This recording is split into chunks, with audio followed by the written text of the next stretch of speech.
नमस्कार, देवभूमि IAS academy के YouTube channel में आपका स्वागत है। आज का हमारा विशेष टॉपिक है भारत का भूगोल। और भारत के भूगोल के अंतर्गत जो हमारा टॉपिक चल रहा था वो था फिजिकल स्ट्रक्चर ऑफ इंडिया, यानी भारत का भौतिक विभाजन। भारत के भौतिक विभाजन में सबसे पहले हमने हिमालय तंत्र समूह को पढ़ा था, जिसमें हमने हिमालय की उत्पत्ति कैसे हुई, अर्थात दो प्लेटों की टक्कर से कैसे हिमालय के अलावा पामीर का पठार रूफ ऑफ द वर्ल्ड और क्युनलुन पर्वत जो कि चाइना में था और काराकोरम के अलावा तीन हिमालय की पर्वत श्रृंखलाएं अस्तित्व में आई, इसको समझने का प्रयास किया था। और इसके अलावा काराकोरम, राकापोसी और पीओके प्रॉब्लम को समझने का प्रयास किया था। और जबकि दूसरे टॉपिक में हमने प्रायद्वीपीय पठार को समझा था कि उसका क्षेत्रफल और उसका सीमा विस्तार कहाँ से कहाँ तक है। उसी प्रायद्वीपीय पठार के अंतर्गत हमने अरावली और आज का हमारा विशेष टॉपिक है वेस्टर्न घाट यानी पश्चिमी घाट। तो आइए भारत के मानचित्र में पश्चिमी घाट की एग्जैक्ट लोकेशन को देखने का प्रयास करते हैं। तो ये है आपका पश्चिमी घाट और इसका विस्तार देखा जाए तो पश्चिमी घाट का भारत के मानचित्र में तो आपको कुछ इस प्रकार का इसका विस्तार मिलेगा। ये देखिए पश्चिमी घाट कुछ इस प्रकार से फैला हुआ है। और इसकी एग्जैक्ट लोकेशन की बात की जाए तो भारत के मानचित्र में ये पश्चिमी घाट का विस्तार है। ठीक है, ये पश्चिमी घाट की लोकेशन। उत्तर में ताप्ती नदी से लेकर, ताप्ती नदी जो कि गुजरात में बहती है और खंभात की खाड़ी में गिरती है, सूरत तापी नदी के तट पर ही है। और दक्षिण में कन्याकुमारी तक इसका विस्तार है, कैप कोमोरिन तक, कन्याकुमारी तक।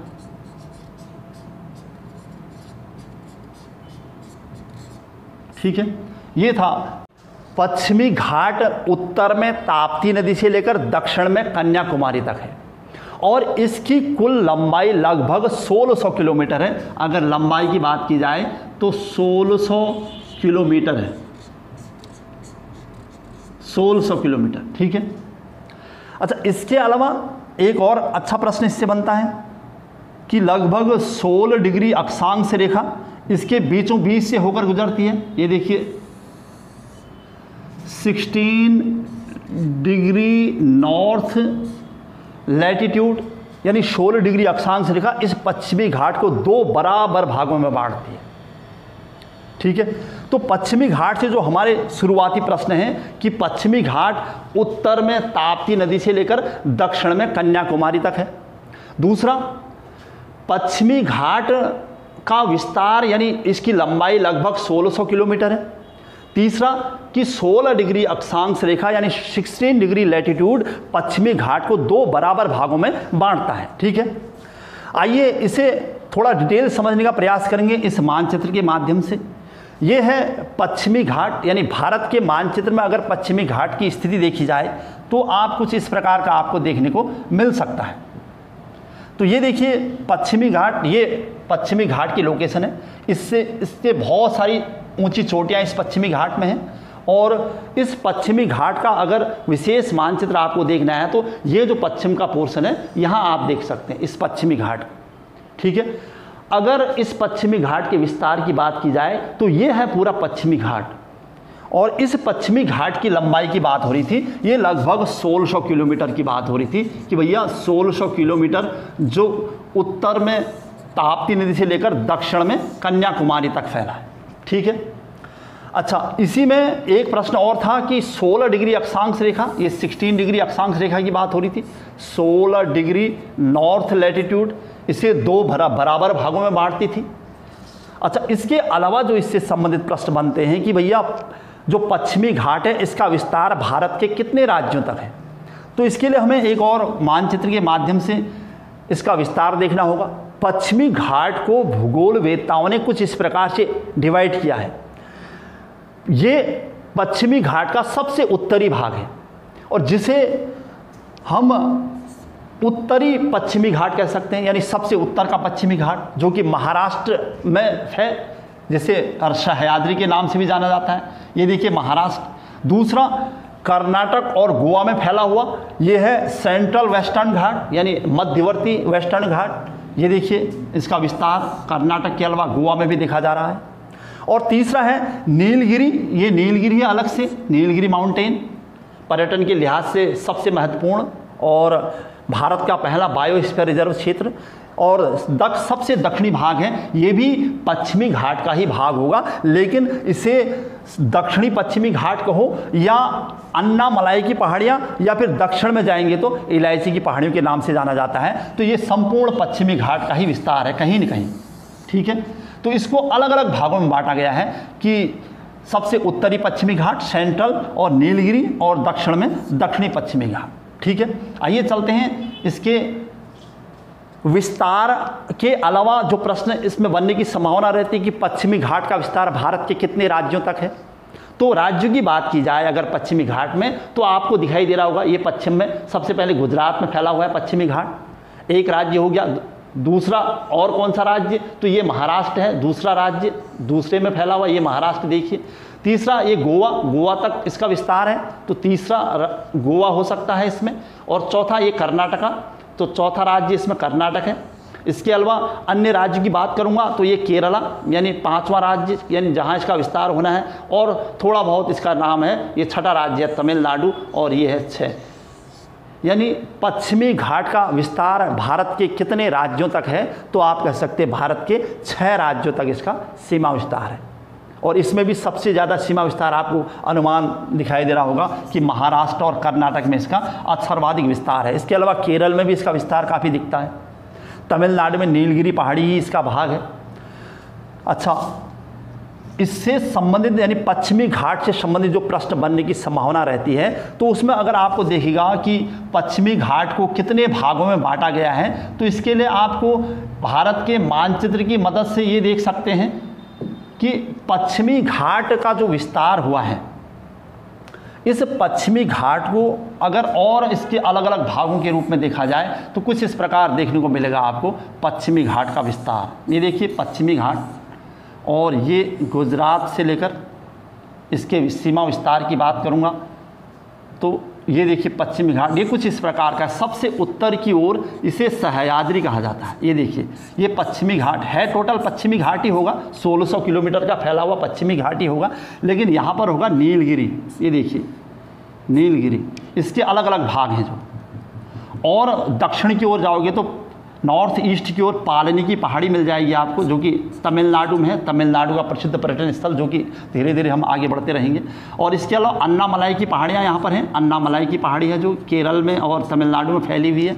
और दक्षिण की ओर जाओगे, साउथ की ओर जाओगे तो यहाँ पर कार्डामम हिल्स यानी इलायची की पहाड़ियाँ हैं, ठीक है, ये इसका भाग है। तो इसके अलग अलग भागों की बात की जाए तो सबसे पहले ये है जिसे हम सह्याद्री कहते हैं, और दूसरा है नीलगिरी, ये दूसरा नीलगिरी है, और तीसरा है अन्नामलाई, और चौथा है इलायची की पहाड़ियाँ। लेकिन इस नीलगिरी के नॉर्थ ईस्ट की तरफ देखेंगे तो ये 5वां नंबर, और जिसे अन्नामलाई की पहाड़ियाँ कहते हैं, और जो कि तमिलनाडु में पड़ती है, और इसमें प्रसिद्ध पर्यटन स्थल कोडाईकनाल भी है, ठीक है। तो आपको समझ में आ रहा होगा कि ये जो पश्चिमी घाट है इसको कई भागों में बांटा गया है। और अगर पर्यटन के लिहाज से देखा जाए तो ये महत्वपूर्ण है, खनिज संसाधन संपन्न क्षेत्र है पश्चिमी घाट, और चूँकि बहुत सारी नदियों का उद्गम क्षेत्र है यहाँ पर। पश्चिमी घाट की अधिकांश ऊंची चोटियाँ हैं। अब जो इससे संबंधित प्रश्न बनते हैं कि पश्चिमी घाट का सबसे उत्तरी भाग कौन सा है, तो पश्चिमी घाट का, वेस्टर्न घाट का सबसे उत्तरी भाग है सह्याद्री, जो कि महाराष्ट्र के अलावा यानी कई भागों में इसे बांटा गया है। और उसके बाद ये नीलगिरी होगा, इसके बाद ये केरल में स्थित अन्नामलाई की पहाड़ियाँ, और ये इलायची की पहाड़ियाँ, और नॉर्थ ईस्ट की तरफ है पालनी की पहाड़ियाँ, ठीक है। तो चलते हैं सह्याद्री की ओर। सह्याद्री कहाँ है, इससे संबंधित क्या प्रश्न हमारे पास हैं, तो उन प्रश्नों के लिए हमें फिर से वहीं जाना होगा। और सह्याद्री को देखने के लिए हमें सह्याद्री कुछ इस प्रकार का दिखाई दे रहा होगा। ये सह्याद्री की ऊंची चोटियां हैं, और सह्याद्री पश्चिमी घाट में महत्वपूर्ण पहाड़ियां हैं, जिसका अधिकांश भाग महाराष्ट्र में है। और इसी महाराष्ट्र में आपको कुछ अधिकांश ऊंची चोटियां भी दिखाई देने, ये सह्याद्री के पर्वतीय क्षेत्र। एक्चुअल में ये वो भाग है जो कि तट से लगभग 1000 से 1200 मीटर ऊंचा उठा हुआ है, और पठारी भाग है, इसलिए इसे पश्चिम का प्रायद्वीपीय पठार भी कहा जाता है। और लेकिन जो प्रायद्वीपीय पठार है पश्चिम की ओर ज़्यादा ऊंचा और नॉर्थ ईस्ट या पूर्व की ओर कम ऊंचा है। और ये क्षेत्र सदाबहार वृक्षों से आच्छादित रहता है। पर्यटन के हिसाब से या वन संसाधन अथवा खनिज संसाधन के दृष्टिकोण से संपन्न क्षेत्र है ये। अच्छा, इसके अलावा बात की जाए तो इसी सह्याद्री की सबसे ऊंची चोटी मिलेगी आपको। प्रश्न अगर बनते हैं कि सह्याद्री की सबसे ऊंची चोटी कौन है, तो वो होगी कालसुबाई। ये देखिए, लेकिन ये केवल उत्तरी सह्याद्री की सबसे ऊंची चोटी होगी। तो मैं यहाँ पर फिर से लिखूंगा कालसुबाई,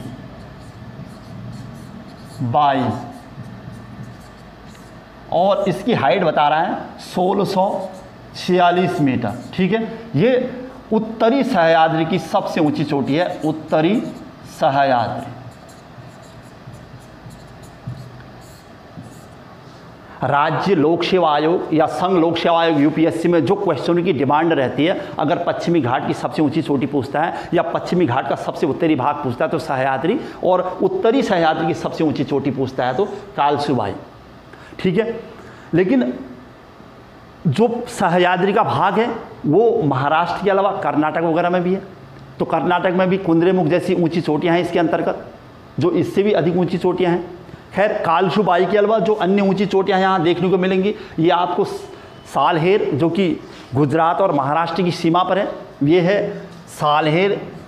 इसकी हाइट दिखाता है 1567 मीटर, यानी कालसुबाई से कम ऊंचाई है इसकी, और ये गुजरात और महाराष्ट्र की सीमा पर आपको मिल जाएगी। इस प्रकार के ऊंचे पठारी क्षेत्र हैं वहाँ पर। और नेक्स्ट मैं यहाँ पर देखूँगा तो ये आपका महाबलेश्वर है।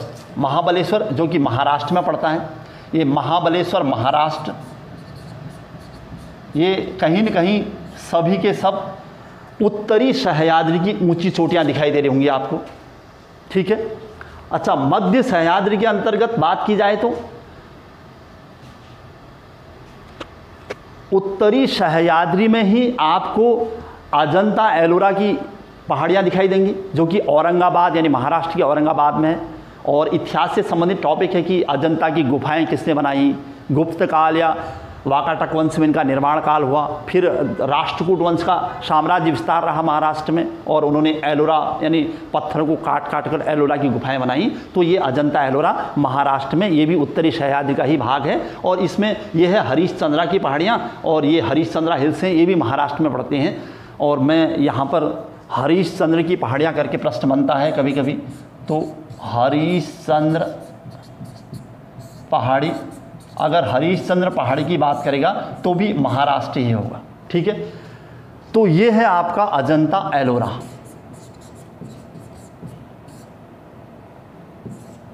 जो कि महाराष्ट्र के औरंगाबाद में ही है।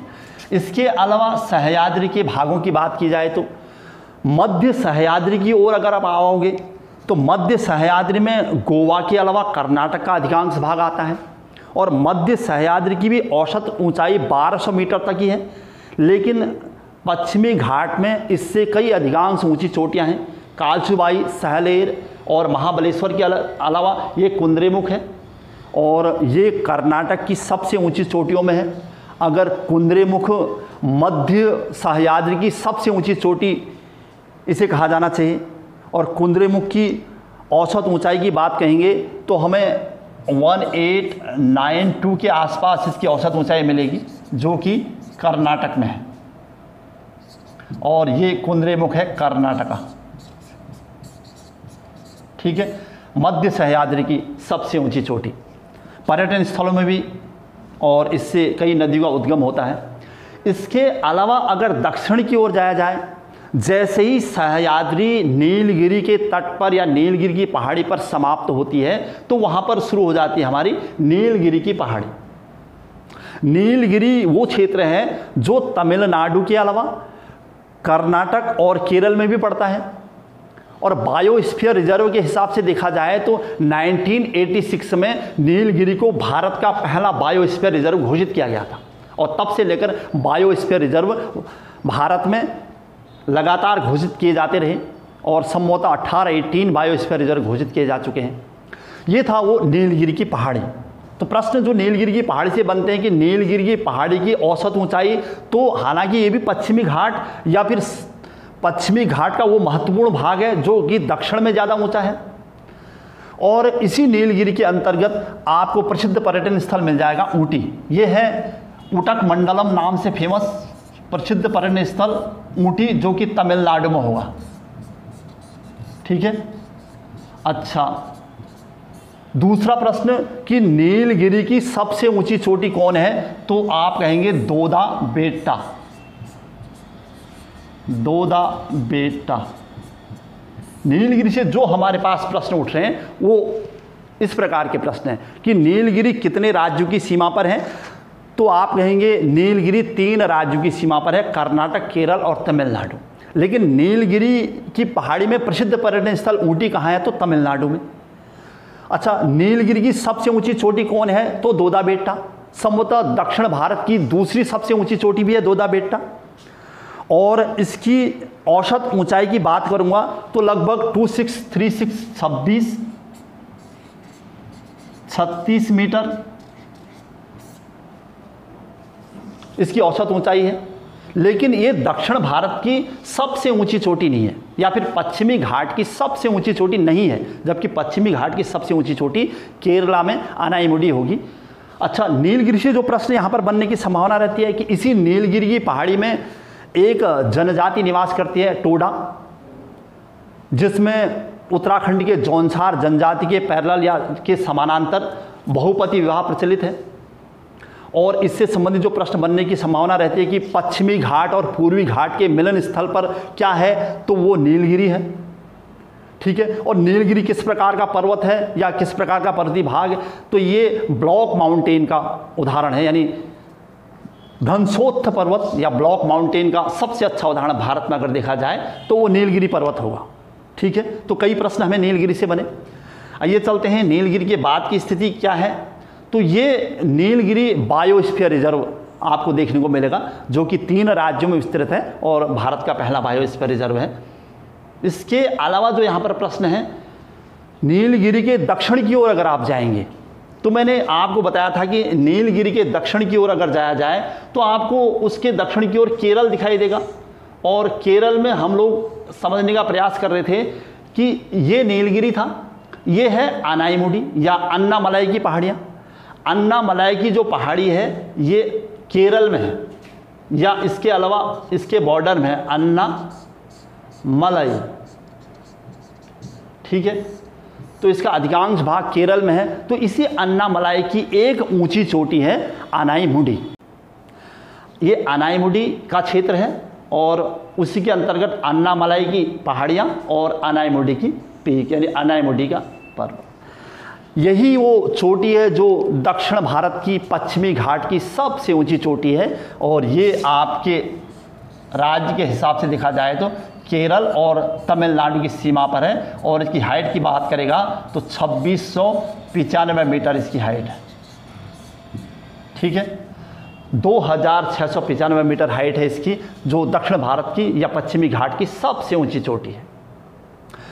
इसके दक्षिण की ओर अगर जाते हैं तो आपको दक्षिण की ओर कई पर्वतीय क्षेत्र दिखाई देंगे, और उसके दक्षिण और साउथ की ओर देखेंगे तो आपको यहाँ पर ये वो स्थान दिखाई देगा जिसे कार्डामम हिल्स कहते हैं या फिर इलायची की पहाड़ियाँ कहते हैं। भारत के मानचित्र में इलायची की पहाड़ियाँ या कार्डामम हिल्स ये केरल के अलावा तमिलनाडु में भी दिखाई देती हैं। तमिलनाडु, तो इलायची की पहाड़ियाँ दक्षिणी राज्य केरल और तमिलनाडु में स्थित हैं। इसी कड़ी में हमने भारत के मानचित्र में पश्चिमी घाट के विस्तार और जैसे ही इस कार्डामम यानी इलायची की पहाड़ी के दक्षिण की ओर जाएंगे तो फिर तमिलनाडु का वह दक्षिणी बिंदु यानी कन्याकुमारी आ जाएगा, और उसी के समीप नागरकोइल की पहाड़ियाँ हैं। और पूर्व की ओर जाएंगे तो महेंद्रगिरी की चोटी है। ये था पश्चिमी घाट का सीमा विस्तार, और उससे संबंधित कुछ प्रसिद्ध पर्यटन स्थल जैसे ऊटी, उटक मंडलम, कोडाई कनाल और कुछ पर्वत चोटियों के नाम। उसमें सबसे ऊंची पर्वत चोटी अनाईमुडी थी जो कि केरल में थी, और उसके अलावा दोदा बेट्टा दोदा बेट्टा सबसे ऊंची चोटी कैसे, तो ये अगर पश्चिमी घाट की ऊंची चोटी की बात करेगा तो सबसे ऊंची चोटी आपके केरल में अनाईमुडी आएगी, ये सबसे ऊंची चोटी है और भारत के मानचित्र में ये सबसे ऊंची चोटी, ठीक है। और उसके अलावा दोदा बेट्टा ये दूसरी ऊंची चोटी। चोटियों का सही क्रम पूछे तो ये है कालसुबाई महाराष्ट्र में, और ये सहले सालहेर है महाराष्ट्र और गुजरात की सीमा पर, ये महाबलेश्वर महाराष्ट्र में, कर्नाटक में कुंद्रेमुख की बात करेगा तो अगर चोटियों का सही क्रम पूछे तो सबसे पहले ये है सालहेर, और दूसरा पूछे तो कालसुबाई, तीसरा पूछे तो महाबलेश्वर, चौथा पूछे तो कुंद्रेमुख, और नेक्स्ट पूछे तो दोदा बेट्टा, और लास्ट सबसे ऊंची चोटी पूछेगा तो ये है अनाईमुडी, ठीक है। तो ये था प्रायद्वीपीय पठार के अंतर्गत पश्चिमी घाट से संबंधित कुछ प्रश्न, ठीक है। इसी के अंतर्गत हम पश्चिमी घाट के कुछ दर्रों को पढ़ेंगे, और जहाँ कुछ सदाबहार वृक्ष के अलावा खनिज संसाधन संपन्न क्षेत्र हैं। अगर पश्चिमी घाट के महत्व की बात की जाए तो खनिज संसाधन संपन्न क्षेत्र है और कई अनेक जल विद्युत परियोजनाएं हैं, बहुत सारी नदियों का उद्गम स्थल है ये क्षेत्र। सदाबहार वृक्ष हैं, मानसून की उत्पत्ति या मानसून का आगमन इसी पश्चिमी घाट से होता है, यानी केरल के तटों से। अच्छा, इसके अलावा पर्यटन के लिहाज से महत्वपूर्ण स्थल है, बायोस्फीयर रिजर्व क्षेत्र हैं यहाँ पर बहुत सारे, और पठारी भाग होने के कारण बहुत अत्यधिक ऊंचा क्षेत्र नहीं है, इसलिए खनिज संसाधन संबंध जैसे धारवाड़ और गोंडवाना लैंड प्रकार की चट्टानें भी यहाँ पर देखने को मिलती हैं। शिष्ट और नीच प्रकार के चट्टान भी यहाँ पर देखने को मिलते हैं, तो उसको हम नेक्स्ट क्लास में समझने का प्रयास करते हैं। आज की क्लास यहीं पर समाप्त हो रही है, तब तक के लिए जय हिंद, जय भारत।